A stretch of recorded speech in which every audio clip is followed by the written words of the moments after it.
Hello, hello, hello, everyone.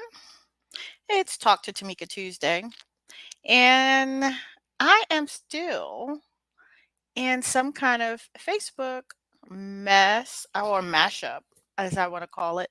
So I can't go live. I can't do Talk to Tamika Tuesdays live into the groups, but it's okay because I actually have been taking this time to reboot some things. And so normally rebooting means just being still, being quiet, but then some other stuff started getting jammed in there.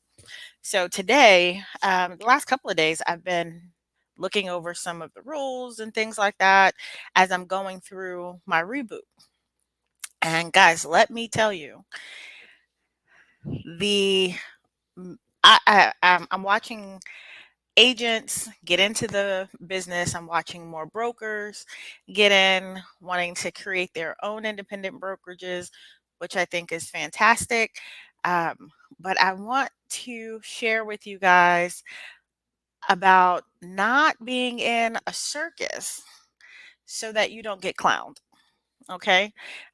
Because entrepreneurship is that thing that allows you to be in business, right? To make as much money as you want, to not have handcuffs on, to not have to do things the traditional way and things like that. So I am just going to let some of you know you don't have to be in handcuffs. I'm sorry, some of you probably have no idea what I'm talking about. But I'll tell you, I've been investing for 32 years. I went back and looked, I was like, wow, this is a long time. Just doing a variety of things in real estate, investing. So I came into the real estate business being an investor. I was also an entrepreneur right as a teenager, right? So when you add those two things, and then you discover that, and I kind of fell into being a real estate agent, then a real estate broker, then owning brokerages. Because once I got the license, I was already an investor. So some of the things just wasn't making sense.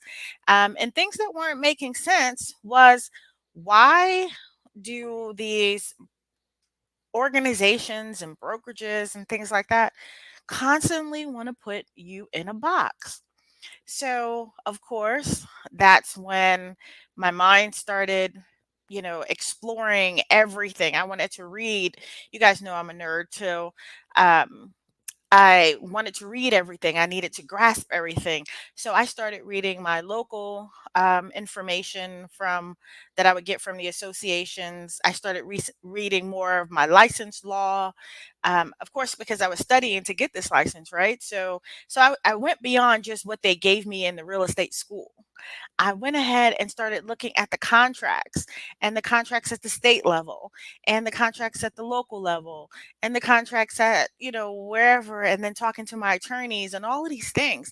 And I realized I didn't have to be in a box with all the other real estate professionals. I could really create my own thing.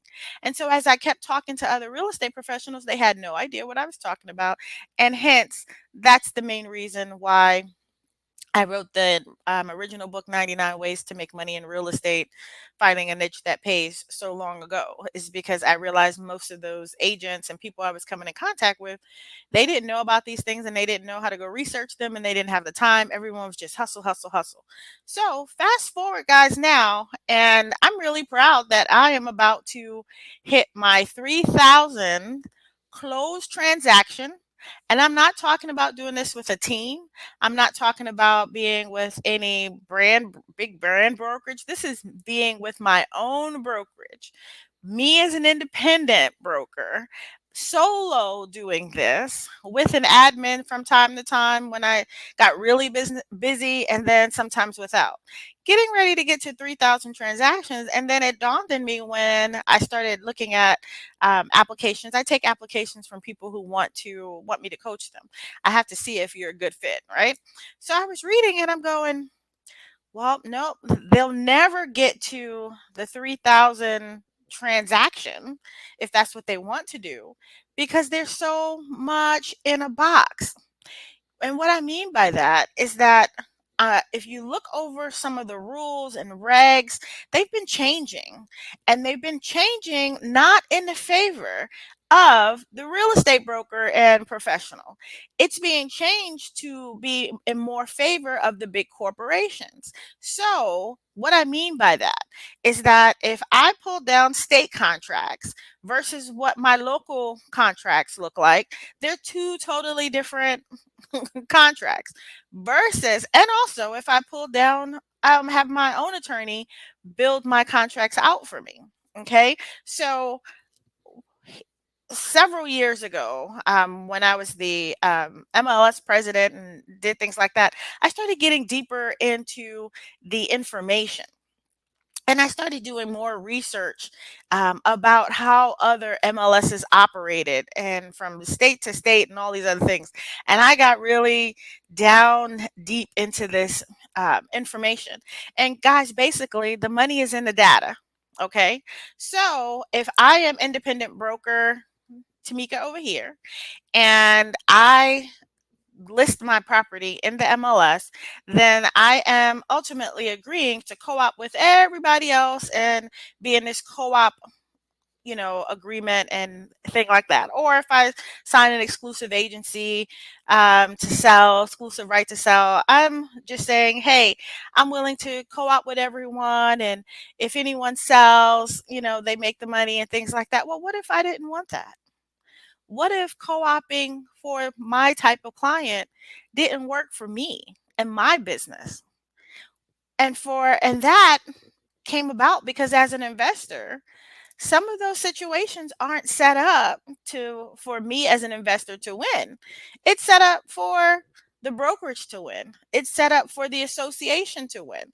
It's set up for the three ring circus, as I like to call it, because when you sign up to be a member of an association and you're forced to have to sign up for your local, state, and national, regardless of if they provide any value to your business at the current moment, that's a three ring circus, people.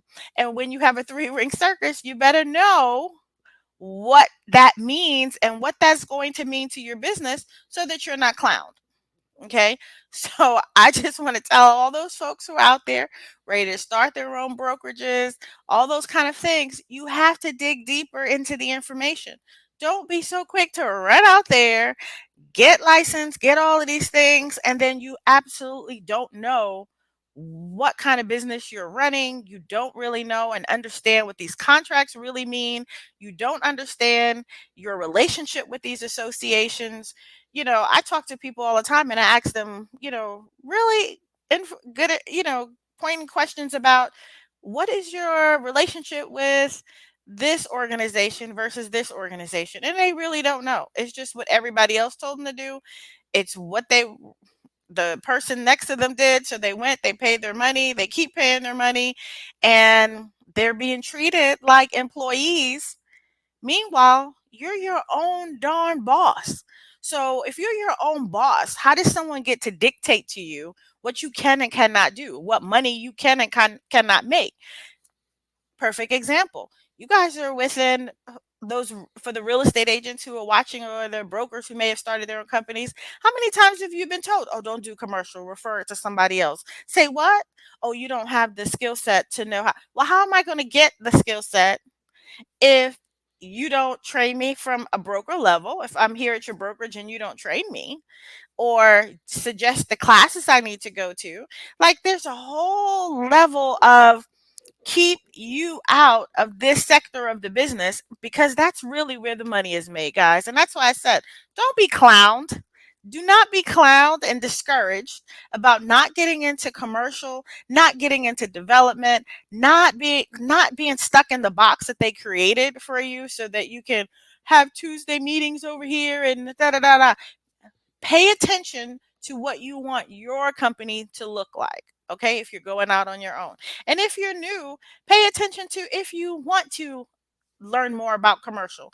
CCIM, all kind of organizations have programs for people like me who when I first got into CCIM course curricula and stuff like that, they had a scholarship program for me because I am a woman. I'm a minority, right? Can't you tell? I'm brown and a woman, right? So they had a scholarship program that they paid for my education. Don't let anybody deter you from what you want to do. So if you truly enjoy just being in that box, I'm not saying jump out there. I'm just saying pay attention to these three ring circuses so that you don't become the clown. Your favorite auntie here.